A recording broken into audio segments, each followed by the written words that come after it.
Selamat malam, selamat datang di podcast Pandina. Pada episode kali ini kita kedatangan tamu Pak Galuh Alif Fahmi Rizky. Beliau akrab disapa Pak Galuh. Beliau adalah salah satu pengelola dan juga sekalian ketua ya Pak di Desa Wisata Tinalah di Kulon Progo. Saya bacakan sedikit tentang CV beliau.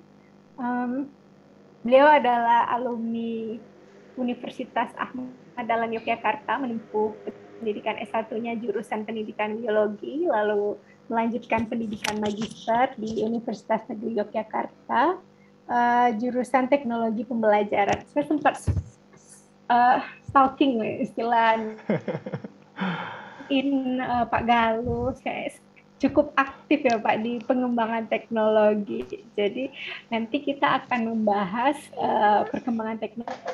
Pak Galuh pasti berkecimpung di dunia teknologi, khususnya pemanfaatan teknologi di desa wisata. Oke Pak Galuh, bisa diceritakan sedikit tentang desa wisata Tinalah itu dari kapan, bagaimana perkembangannya sejauh ini Pak? Oke, terima kasih Bu Riza ya untuk salam jumpa ini. Eh, Tadi sudah disebutkan saya Galuh dari Desa Wisata Tinalah.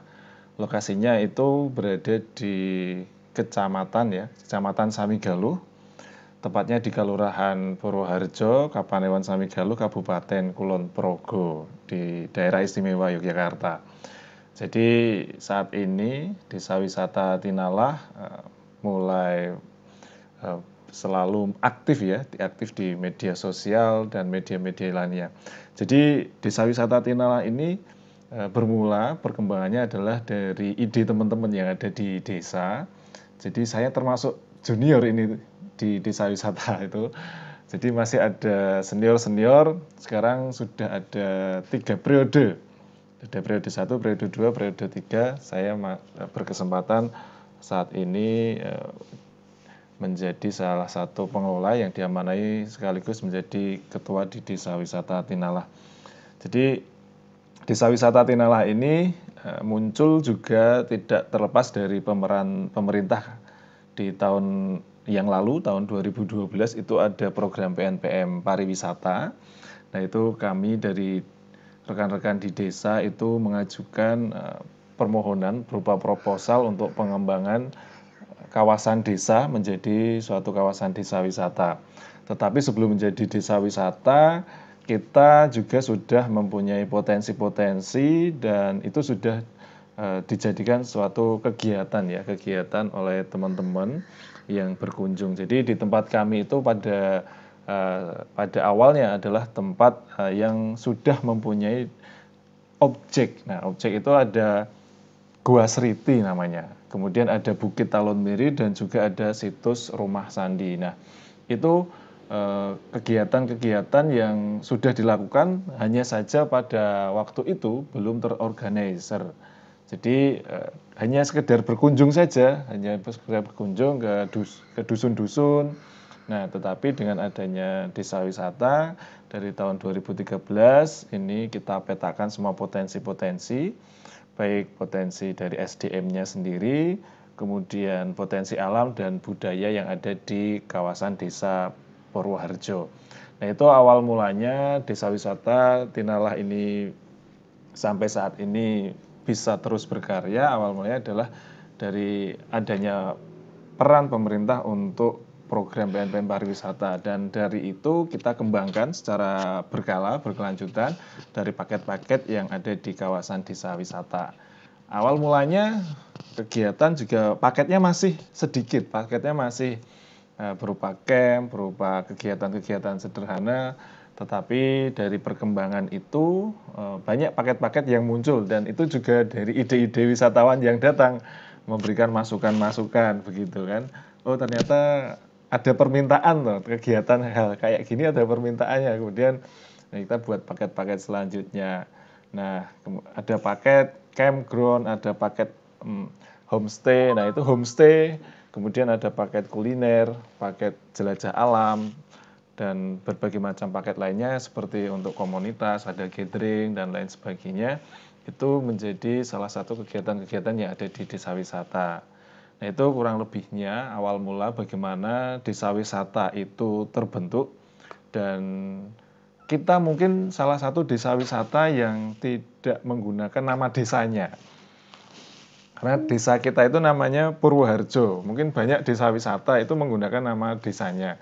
Nah, kita nama Tinalah itu adalah nama sungai yang ada di kawasan desa kami.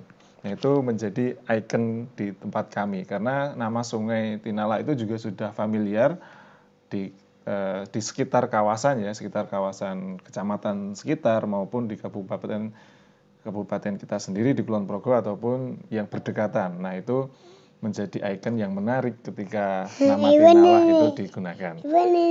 Kemudian kita itu berada di kawasan Pegunungan Menoreh dan ini menjadi sangat menarik.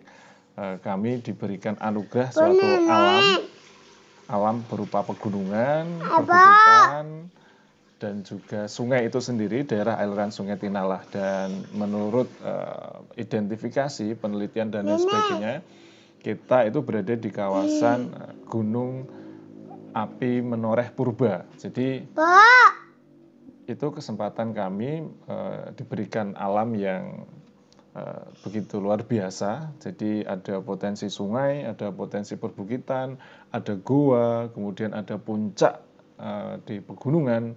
Nah, itu menjadi salah satu tantangan bagi kami untuk terus mengembangkan potensi-potensi yang ada di kawasan desa wisata. Nah, itu selain alam, kita juga mempunyai atraksi potensi budaya, dan itu juga sudah dilakukan oleh masyarakat di desa wisata. Seperti kenduri, kemudian kegiatan-kegiatan masyarakat, gotong royong, dan aktivitas tradisi budaya lain seperti wiwitan untuk masa tanam tandur itu ya, ada atraksi budayanya, kemudian ada baritan, kemudian juga ada saparan, itu setiap di bulan Suro itu juga ada kegiatan saparan. Nah, itu setiap dusun juga mempunyai keunikan masing-masing. Nah, kebetulan di tempat kami itu ada 14 dusun, dan itu terbagi menjadi dua bagian. Nah, itu terbelah oleh Sungai Tinalah itu. Sebagian di utara sungai itu ada 7 dusun dan selatan sungai ada 7 dusun. Dan saat ini di Desa Wisata Tinalah itu sudah hampir keterwakilan ya untuk pengurus di desa wisata itu sudah hampir 50% pengurusnya itu dari setiap dusun-dusun. Jadi tantangan kami di teman-teman desa wisata, ada Pokdaris dan lain sebagainya adalah mengedukasi masyarakat dengan gerakan sadar wisata, kemudian mensosialisasikan potensi-potensi yang ada. Nah, itu masih menjadi misi kami secara berkelanjutan, dan secara jangka panjang itu aksi-aksi melalui kegiatan-kegiatan masyarakat di unsur-unsur Karang Taruna, ibu-ibu PKK, kelompok kerja, ada kelompok tani, kelompok seni. Nah, itu kita upayakan untuk selalu ada sosialisasi tentang sadar wisata. Dan ya alhamdulillah lambat laun banyak juga yang bisa bergabung, dan potensi-potensi yang ada di kawasan desa wisata Tinalah mulai terlihat. Nah, ibu-ibu misalkan yang mungkin biasanya itu hanya sekedar membuat snack, kuliner berdasarkan pesanan yang mungkin belum bisa rutin, tapi dengan adanya desa wisata Tinalah ini banyak aktivitas yang di situ kemudian kita paketkan dengan kuliner, paketkan snack, welcome drink dan lain sebagainya. Dan ini semuanya dibuat oleh ibu-ibu desa, bahan-bahannya sebagian besar dari desa itu sendiri, dan kita olah, kita sajikan untuk kegiatan-kegiatan yang ada di desa wisata. Nah, itu gambaran ya terkait dengan desa wisata Tinalah dari awal mula merintisnya, kemudian ya sampai saat ini adalah misi kita sebagai ruang pendidikan, lingkungan dan budaya. Dan itu dulu sebelum desa wisata berkembang seperti saat ini adalah misinya adalah desa ini itu untuk teman-teman berkarya melalui pendidikan, lingkungan dan budaya. Tetapi adanya program desa wisata, misi itu semakin kita upayakan. melalui pendidikan lingkungan dan budaya itu. Dan ini masih terus kita upayakan agar nanti masyarakat itu terus bisa bertambah nih yang bisa berpartisipasi. Karena kan kuncinya desa wisata kan juga masyarakatnya itu sendiri nanti. Itu Mbak Riza gambarannya terkait dengan desa wisata.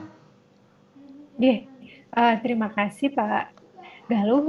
Saya baru tahu ternyata Tinala itu nama sungai. Soalnya seperti yang saya tahu kalau di Jogja memang rata-rata nama desa wisata itu dari nama desanya sendiri. Misalnya desa wisata Kelor atau desa wisata yang di Duri itu rata-rata namanya memang dari nama desanya. Eh, sudah hampir 10 tahun ya Mas, berarti tahun depan ya desa wisata Tinala ini berdiri. Ya, tahun ini kita masuk usia 8 kali ya, 8 tahun. Oh, udah